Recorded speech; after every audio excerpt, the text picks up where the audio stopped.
all seen it. A ward member steps away from the church because of information they found online about Joseph Smith, or a family member is in turmoil about information they've seen on Instagram about the origin of temple ordinances. Or maybe you have wondered about a video you watched on YouTube that suggests the church is hiding things about their past. Some of the accusations are new to you, others not so much, but it all leaves you feeling empty inside. Well, in recent years, social media has seen a dramatic increase in disturbing information about church history, doctrine, leadership, and even finances. A simple examination of YouTube reveals there are only a handful of channels that produce the majority of negative information about the church.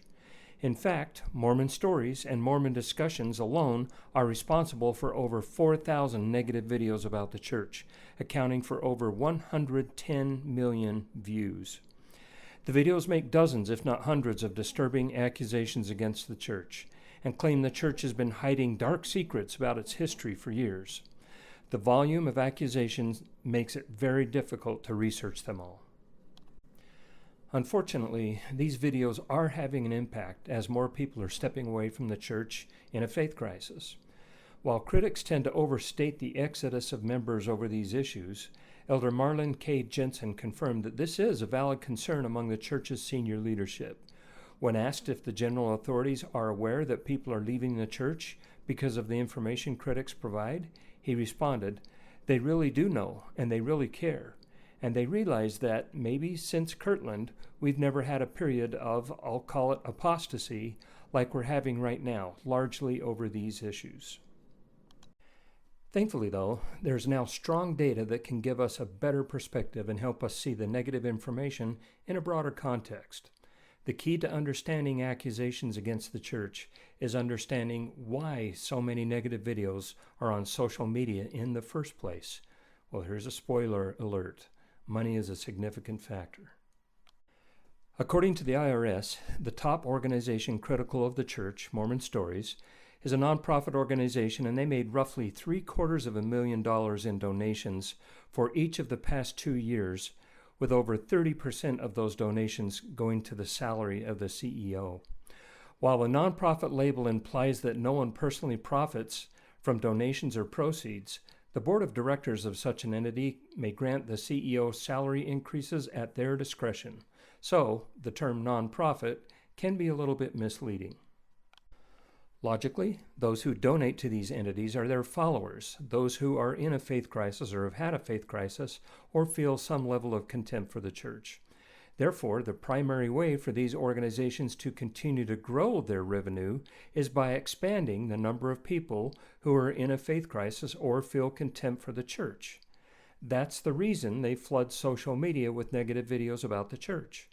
The saturation in social media and subsequently by word of mouth is key to fostering a loss of faith and convincing unsuspecting members that the church is inherently bad.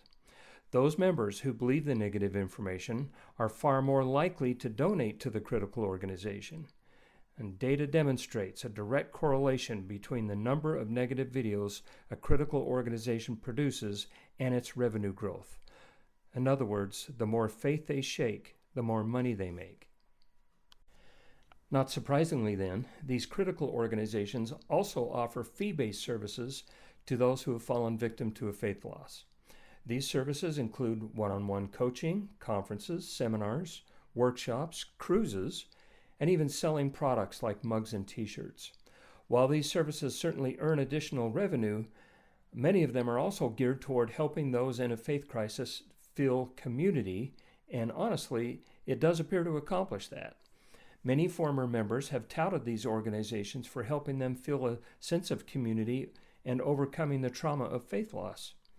What is missing, though, is the realization that they lost faith in the first place, largely because of the saturation of misleading information published in bulk by these same entities.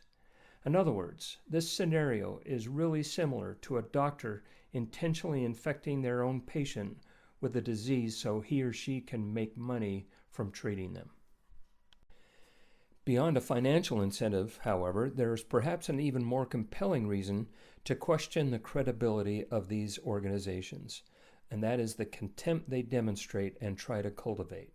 For example, they sell merchandise including hats, mugs, and t-shirts that mock God and Jesus Christ and denigrate our sacred temple ceremony, including shirts with the tokens of the holy priesthood.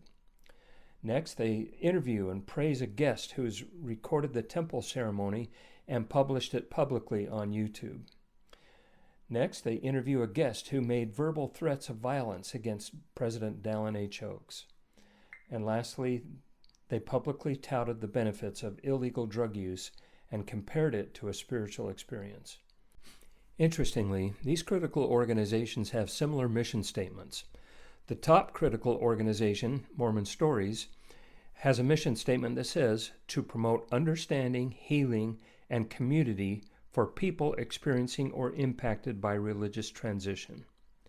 So it's unclear how threats of violence or publishing things we hold sacred on YouTube accomplish that mission. But it is clear that they feel a deep contempt for the church.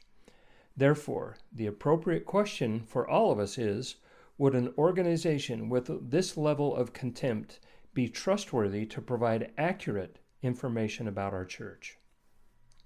Well, in the words of Neal A. Maxwell, studying the church through the eyes of our defectors is like interviewing Judas to understand Jesus. Yes, there are difficult things to understand about the history of our church. By its nature, history is a nasty business, because like us, people in history didn't record everything, and that leaves gaps in our understanding. But that's all they are, gaps. If you fill those gaps with assumptions, it can easily turn something that is simply unknown into something far more sinister.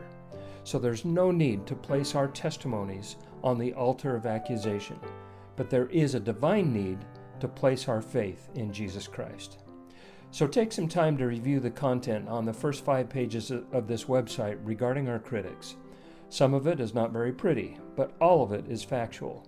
No assumptions, no baseless accusations, just solid documentation and facts regarding our critics. And if you still want to research some of our critics' accusations, there's 15 additional pages on this website that pull information from faithful resources from across the internet and address all of it. So please read through it carefully. Please don't fall victim to the exploitative trap being perpetrated against members of the church. They are not giving you the real facts.